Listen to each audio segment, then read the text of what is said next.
बता रहा था कि ये विश्व का सबसे बड़ा एक ही पत्थर से कटा हुआ मंदिर है। इसकी शुरुआत हुई थी 756 एडी में, फिनिश हुआ 900 एडी में। तो एक मंदिर को बनने में 150 साल लगे।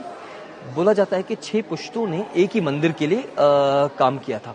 तो 6 पुश्तों के जो कारीगर काम कर रहे थे, लेकिन अचरज की बात यह है जो पहले आर्किटेक्ट ने काम प्लान बनाए, मॉडल्स बनाए, उनका काम है राजा के पास लेके जाना, उनको कहना कि सर आपको इस टेम्पल के लिए फंडिंग करनी है, आपको डोनेट करना है, लेकिन मैं आपको प्रॉमिस करता हूँ आप कभी देखेंगे नहीं।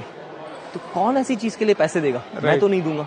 सही है। लेकिन उनको पता था कि हमारे पास इतने रिसोर्सेज हैं, हमारे पास इतने पॉलिटिकल बैलेंस है कि एक दिन ये खत्म होगा और आगे की पुश्तें खत्म करेंगी। तो बोलते हैं इसको विश्व का सबसे बड़ा एक ही पत्थर से कटा हुआ मंदिर है। It's the largest cut out monolithic cave of the world. इसका लोकल नाम मैंने आपको बताया कैलाश है जी। इस मंदिर का जो शेप दिया हुआ है वो रथ का शेप दिया हुआ है। अच्छा तो हम लोग जब पीछे की तरफ जाएंगे आप देखेंगे जहाँ भगवान जी बैठते हैं। हाँ जी। इस कॉलम के पीछे का जो बाग है ये सारथी के लिए, ड्राइवर के लिए है। अच्छा जी। सामने की तरफ आप जो पैसेजेस देख रहे हैं ये योक्स हैं जो हम लोग नॉर्मली घोड़ों के ऊपर रखते हैं। अच्छा जी। लेकिन यहाँ पर 2 हाथी थे, खैर ये तो बचा नहीं है, उस तरफ का अच्छी कंडीशन में है। तो 2 हाथी थे, जब ये रथ चलेगा तो इसको उठा के आगे लेकर जाएंगे। ओके। तो राजा का जैसे रथ चल रहा है, तो अगर भगवान जी का रथ चल रहा है तो हर एक कंट्री, हर पॉलिटिकल पार्टी को अपने फ्लैग्स लगते हैं। तो यहाँ पर 2 फ्लैग पोस्ट हैं जिसको हम लोग ध्वज स्तंभ बोलते हैं। सिमेट्री के लिए एक इस तरफ है, एक उस तरफ है। अच्छा। इसकी हाइट है 56 फीट 17 मीटर्स। ये टेम्पल जो है 80 मीटर लंबा है, 51 मीटर चौड़ा है और 33 मीटर हाइट है इसकी। ओके। हाँ जी सर, इसको आप जैसे बता रहे थे बनाया गया था, हाँ जी, थोड़ा पता कैसे तो, बनाया गया? Right sir. तो इसमें कैसा है कि जब उन्होंने शुरुआत की, आपको एक चीज ध्यान में रखनी है कि अगर आप आजकल कोई घर बना रहे हैं, हाँ जी, तो सबसे पहले आप आर्किटेक्ट के पास चले जाइए, आप उसको पूछिए कि मुझे घर बनाना है। आपसे आर्किटेक्ट ये पूछेगा कि आपके पास जगह कितनी है। विच मीन्स कोई भी चीज स्टार्ट करने से पहले आपको स्पेस की जरूरत है, आपको ये कंसेप्ट समझना है स्पेस का। यहाँ जब शुरुआत हुई तो स्पेस तो है ही नहीं, ये तो पूरा एक अखंड पत्थर है। हाँ जी। तो जब उन्होंने शुरुआत की, सबसे पहले ऑर्डर किया इसके ऊपर से आप पेड़ काट दीजिए। अच्छा जी। फिर उसके बाद ये जो आपको वर्टिकल ट्रेंचेस दिख रहे हैं तो ये क्रिएट किए गए और बीच का पत्थर हर तरफ से अलग कर दिया गया। ओके। हो सकता है 12 से 14 साल लगे हों इस बीच का पत्थर अलग करने में, जहां से 2 लाख टन पत्थर बाहर निकाला गया। उसके बाद फिर इसकी कार्विंग शुरू हुई। 756 में जब इसकी शुरुआत हुई तो वो उस स्टेज पे रहे होंगे जहां ऊपर की तरफ है, जहां मंदिर की शुरुआत ऊपर से हुई थी।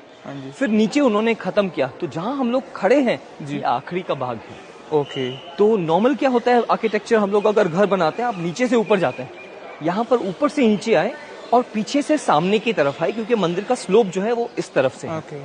इंटरेस्टिंग है कि भाई नॉर्मली हिंदू टेम्पल्स जो होते हैं उसका जो फेस होता है वो पूरब की तरफ होना चाहिए, लेकिन यहाँ पर जो रॉक फॉल है वो वेस्ट की तरफ है। तो इसीलिए सारे के सारे केव्स एलोरा में वेस्ट फेसिंग केव्स हैं। नाउ इंटरेस्टिंगली रामायण जो हुई थी वो साउथ में हुई है, महाभारत हुई है नॉर्थ में। आप यहाँ सेंटर में है, मंदिर का जो साउथ साइड है, दक्षिण का जो भाग है वो रामायण को दिया हुआ है। ये जो पूरा पैनल है वो रामायण है। तो लॉजिक देखिए उनके हिसाब से कि आपको साउथ साइड में रामायण रखनी है, नॉर्थ साइड में महाभारत रखनी है। अब थोड़ा सा इस तरफ से आके देखेंगे तो आपको पूरा पैनल दिख जाएगा।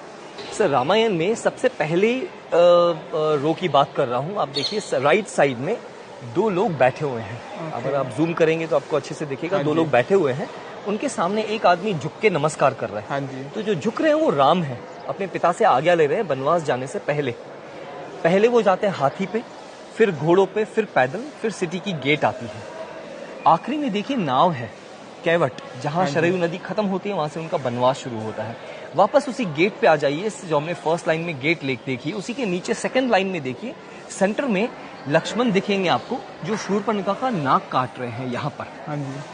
और उसी के राइट साइड में आपको दिखेगा कि शूर्पणखा पीछे की तरफ गिर रही है। रावण ने पहली आर्मी भेजी है, ये देखिए राम और लक्ष्मण है, ये उनकी आर्मी से फाइट हो रहा है, भाग जाते हैं वो लोग। थर्ड लाइन में आप देखेंगे राइट साइड में राम लक्ष्मण सीता बैठे हुए हैं। सीता को मरीच दिखता है जो गोल्डन डियर है। आप देखेंगे राम जो है, राम जी लक्ष्मण के पीछे, अपने मरीच के पीछे भाग रहे हैं, सॉरी, और उन्होंने तीर छोड़ा हुआ है जो मरीच के पीठ में दसा हुआ है। रावण आते हैं, ये सीता हरण हो रहा है। आर्टिस्ट बताना चाहता है कि वो पुष्पक विमान है, तो आप उसके पहिए देखिए जमीन को टच नहीं कर रहे हैं, वो हवा में है। आप चौथी लाइन में देखेंगे राइट साइड में सारे के सारे वानर हाथ जोड़ के खड़े हैं, हम आपको सीता माँ को ढूंढने में आपकी मदद करेंगे। हाँ जी। आप थोड़ा सा नजदीक आके देखेंगे नीचे से तीसरी लाइन में अशोक वाटिका है, सीता माँ बैठी हुई है, उनके सामने देखिए एक बंदर जो है झुक के नमस्कार कर रहे हैं, वो हनुमान है जी। फिर हनुमान जो है अशोक वाटिका को तोड़ना शुरू करते हैं, आप कुछ कुछ पेड़ देखेंगे टूटे हुए हैं, फिर उनको पकड़ के लेके आते हैं रावण के पास। अब रावण देखेंगे, रावण तो बैठे हैं लेकिन हनुमान जी को जगह नहीं दी गई बैठने की, तो हनुमान जी ने अपने पूंछ से अपनी सीट बनाई है। हाँ जी। और आप रावण का चेहरा देखिए, वो हनुमान जी को ऊपर की तरफ देख रहे हैं, उसको बताने के लिए कि तुम्हें पता नहीं है तुमको कि राजा को कैसे चलना चाहिए। सेकंड लास्ट लाइन में आप देखेंगे सारे के सारे वानर जो है वो ब्रिज बना रहे हैं, आखिरी में समंदर की लहरें हैं, और लास्ट लाइन में राम और रावण का फाइट है। ओके। तो 1200 साल पहले पूरी की पूरी रामायण तैयार थी। आपको ये चीज याद रखनी है कि यहाँ पर आप जो भी मूर्तियां देख रहे हैं, ओरिजिनली हर मूर्ति के ऊपर प्लास्टर था और कलर्स किए हुए थे।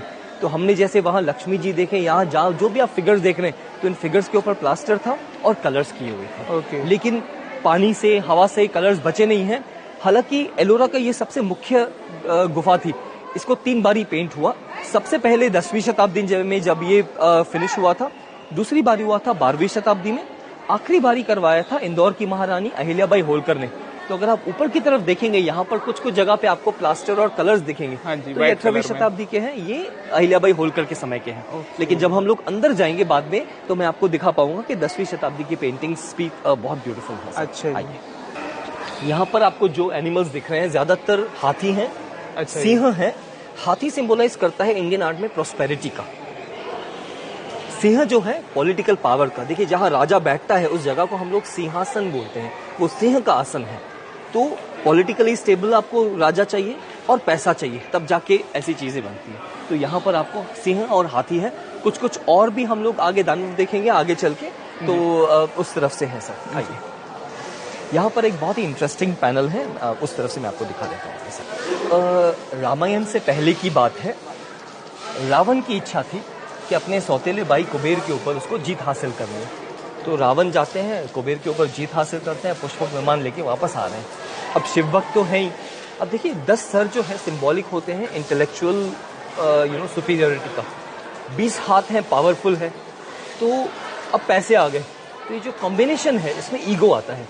रावण को लगता है मैं इतना पावरफुल हूँ, रास्ते में कैलाश पर्वत आ गया है, मैं शिव जी को कैलाश पर्वत के साथ उठा के लंका ले जाऊंगा। तो ये आपको आर्टिस्ट बताना चाहते हैं कि यहाँ पर रावण जो है कैलाश पर्वत के नीचे गए हुए हैं और वो कैलाश पर्वत उठाने की कोशिश कर रहे हैं। अब आर्टिस्ट देखिए, आपको घर में कुछ स्टूल भी उठाना है तो आप उसको पीछे से नहीं उठाते, आप सामने से उठाते हैं। हाँ जी। अगर आप ये पैनल सामने देखेंगे यहाँ सर, तो ये मत सोचिए कि इस रावण का फ्रंट हमारी तरफ है, उसके पीठ है हमारी तरफ, लेकिन आर्टिस्ट ने उसके सर पूरे गोल बनाए हैं। अच्छा। आप ध्यान से देखिए, पैर एकदम कसा हुआ है। हाँ और पूरे अपनी ताकत से, पूरे अपने हाथों से या बाजुओं से कैलाश पर्वत को उठाने की कोशिश कर रहे हैं। राइट। अब उठा तो नहीं पाए, लेकिन आप अगर ऊपर देखेंगे, शिव और पार्वती बैठे हुए हैं, कैलाश पर्वत सब हिलने लगा क्योंकि ताकत तो है। अब पार्वती देखिए, ये वाले फिगर की बात कर रहा हूँ, उनकी बॉडी, पैर यहाँ पर है, लेकिन आर्टिस्ट ने उनकी बॉडी को ऐसे बताया कि वो पीछे की तरफ गिर रही है। पति का हाथ पकड़ लिया, उनकी दासी जो है राइट साइड में भाग के जा रही है, उनकी पीठ हमारी तरफ है। शिव जी का एक राइट हैंड देख लीजिए, ऐसे जा रहा है। इसे हम कहते हैं विस्मय मुद्रा। विस्मय, सरप्राइज, क्या हो रहा है, सब हिल क्यों रहा है अचानक से। तो शिव जी को फिर समझ में आता है कि अरे ये तो रावण है और कैलाश पर्वत उठाने की कोशिश कर रहा है। शिव जी अपने दाहिने पैर के बड़े अंगूठे से पहाड़ को नीचे दबाते हैं, पैर से नहीं दबाते, सिर्फ एक अंगूठे से दबाते हैं। आप थोड़ा सा नजदीक आके देखेंगे। हाँ जी। अब शिव जी का पैर देखिए, और अगर आप ध्यान से देखेंगे तो उनका बड़ा बड़ा जो अंगूठा है, वो आर्टिस्ट ने बताया है कि वो मुड़ा हुआ है क्योंकि ऊपर से दबा रहे हैं। अब आप रावण का चेहरा देखिए, रावण की जो आंखें हैं फटी हुई हैं, दांत कस गए हैं। हालांकि खंडित मूर्ति है, लेकिन फिर भी आपको उसके एक्सप्रेशंस दिखाई दे रहे हैं कि ऊपर से प्रेशर आ गया। अब थोड़ा सा यहाँ से आके देखेंगे तो उनकी आप पीठ देखिए, बेंड हो रही है। राइट। डर गए कि पीठ टूट सकती है, तो इस हाथ से अपनी थाई पे सपोर्ट कर रहे हैं। हाँ जी। उस हाथ से अपनी आर्म को सपोर्ट कर रहे हैं। इस हाथ से पहाड़ को ऊपर ढकेलने की कोशिश कर रहे हैं। अब निकल नहीं पा रहे हैं, सालों साल बोलते हैं यहीं दबे रहे। फिर समझ में आया बाहर कैसे निकला जाए, और इस समय बनता है शिव तांडव स्तोत्रम। तो जब शिव तांडव स्तोत्रम की रचना करते हैं, शिव और पार्वती खुश होते हैं और जाने देते हैं। हालांकि कहानी तो काफी उसके आगे लंबी है, लेकिन शिव तांडव स्तोत्रम। ओके।